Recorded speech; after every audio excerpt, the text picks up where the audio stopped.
सिर काज पढ़ाई करे गिरे हुए की दुनिया में महाराज पढ़ाई कर दे ओ सिर काज पढ़ाई कर दे ओ सिर काज पढ़ाई कर दे गिरे हुए की दुनिया में महाराज पढ़ाई कर दे ओ सिर काज पढ़ाई कर दे गिरे हुए की दुनिया में महाराज पढ़ाई कर दे ओ सिर काज पढ़ाई कर दे। ये राम नाम की पढ़ाई सबसे उत्तम है। जिस प्रेमी भाई ने महात्मा ने ये राम नाम की पढ़ाई पढ़ी उसका उद्धार होया, चाहे वो कितना भी गिरे से गिरे क्यों न, महाराज जी उसकी मदद करते हैं। पहलम पढ़ा कबीर पढ़ाई महासोन से आई थी, इब्राहिम धर्मदास पढ़े वो कबीर ने सबको सिखाई थी। फिर पढ़े रविदास जान लगाई थी, फिर पढ़े रविदास जिसने पूर्ण गंगा बहाई थी। राजा गोरखनाथ को पढ़ाई का रस दिया, किया था अभिमान दिल में, दिया था सबको ना पिया दो की लड़की राजा को ना पिया दो की लड़की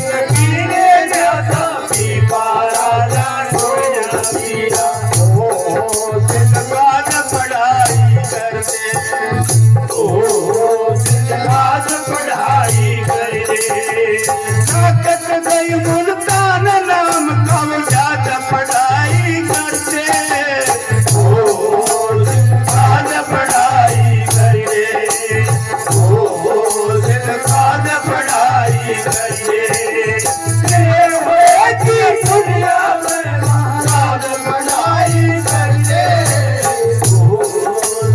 आज पढ़ाई कर दे।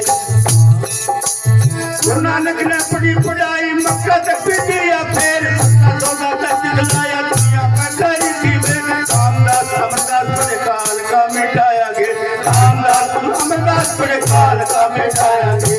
खत्म देव ने पढ़ी पढ़ाई थी गुरुओं की लेन बताई, एक बहादुर ने डेली में पढ़तों की थी जान बताई।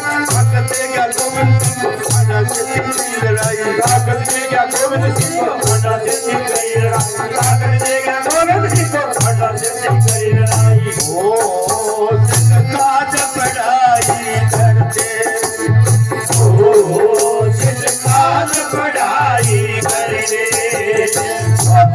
लोग अनामी के महाराज पढ़ाई करते ओ काज पढ़ाई करते ओ काज पढ़ाई करते गिरे हुए की दुनिया में महाराज पढ़ाई करते ओ काज पढ़ाई करते।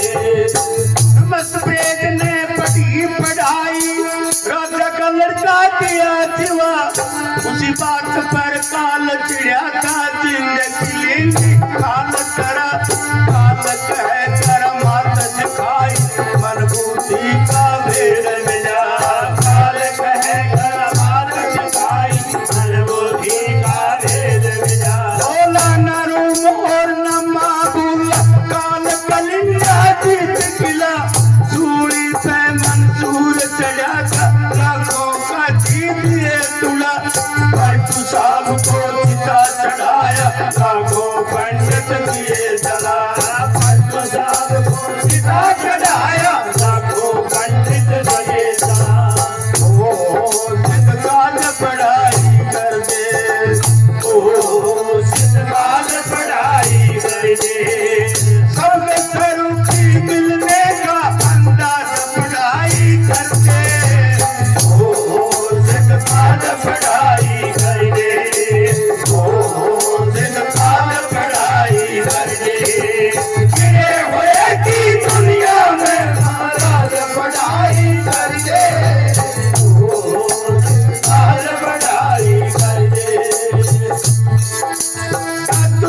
अन्ना सेन सुदामा नसीबत ने था गुण गाया हीरा बाई से जो भगतनी कमाली को शायद पाया तुलसी साहब ने पढ़ी पढ़ाई घटे अंदर जान लगाया तुलसी साहब ने पढ़ी पढ़ाई घटे अंदर जान लगाया स्वामी जी ने पढ़ी पढ़ाई मल साहब पढ़ाई डाली रावण शाह ने पढ़ी पढ़ाई श्याम सताना बने अकाली तो मस्ताना धर्म संत ने बाल कैसा कर गए तो मस्ताना धर्म संत ने महाकाल कैसा कर गए ओ सिद्ध काज पढ़ाई कर दे ओ सिद्ध काज पढ़ाई कर दे कालो कय नामी के महाराज पढ़ाई कर दे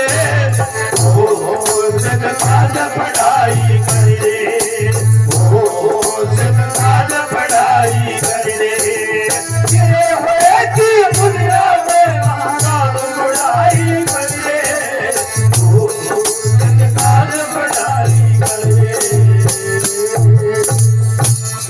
धन सतगुरु तेरा ही आसरा। तो ये राम राम की पढ़ाई बड़ी ऊंचे दर्जे की है।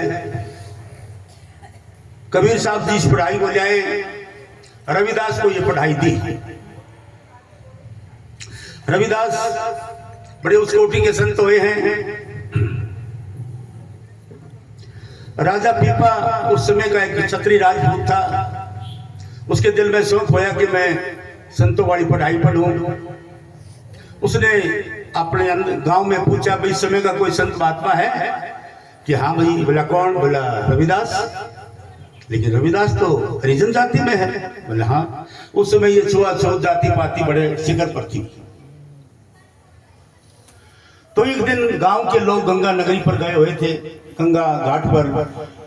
तो राजा ने सोचा कि आज मौका है, आज कोई देख नहीं रहे, रविदास के पास चलते हैं। अब वो चोरी चोरी रविदास के पास में आया और कहने लगा महाराज पानी पिलाओ, प्यास लगी है।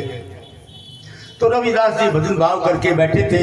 उनके पास एक कुंड था जिसमें चमड़ा बया करते थे। उस कुंड के ऊपर ही बैठे थे, भजन सिमरन करते थे।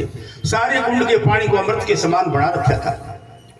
उन्होंने सोचा कि ये राजा है तो एक नीच आदमी है, तेरे नीच के घर राजा आया है, इसको वो चीज दे जिससे इसका उद्धार हो जाए, इसको कुछ भी ना करना पड़े। आओ राजन बैठो, पियो अमृत। कुंड में से लोटा भर के पानी का बल्ला बिठा दिया। अब राजा ने देख लिया ये तो वो कुंड है जिसमें चमड़ा बेचता है, आज तो नहीं समारे बना के छोड़ेगा।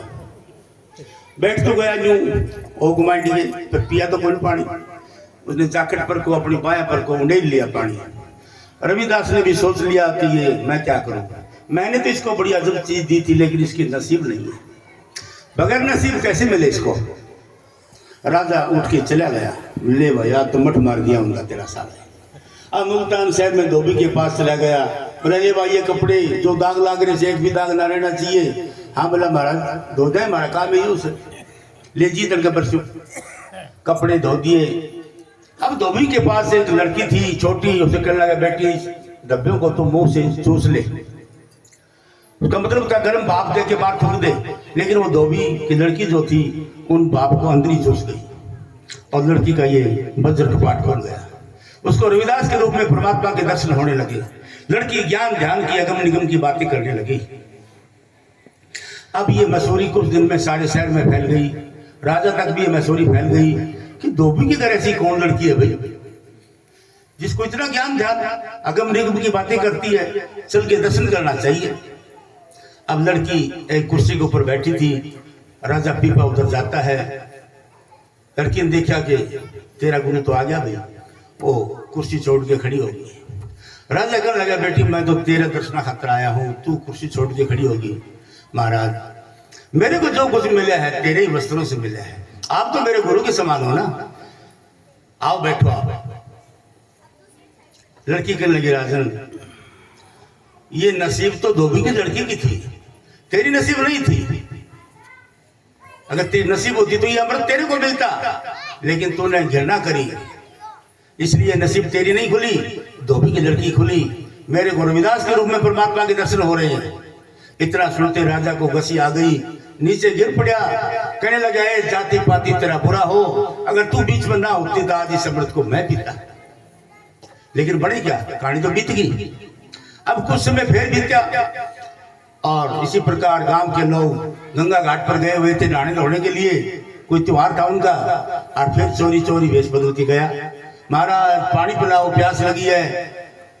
बोला ठीक है राजन। वो पानी जिसको पीने के लिए आया मुल्तान शहर में धोबी की लड़की के पास पहुंच गया है। अब तेरे को नाम दान दूंगा, नाम की कमाई करके उस अमृत को पी लेना, तेरा उद्धार हो जाएगा। बाद में कहते राजा पीपा को नाम दान की बख्शिश होगी। तो संत महात्मा दया करने के लिए आते हैं, लेकिन हमारे काल ने जो है जाति पाति का पंथ बड़ा तगड़ा चला रखा है। अमला उत्ते होर नमेड़े खड़ी रहने दिया जाता। इस संसार में जो कोई नाम की कमाई करके गया है उसके मालिक के दरबार में इज्जत होती है, शोभा बढ़ती है, बाकी तो फिर काल के मुंह के नीचे देखना पड़ता है। धन धन सतगुरु तेरे जैसा।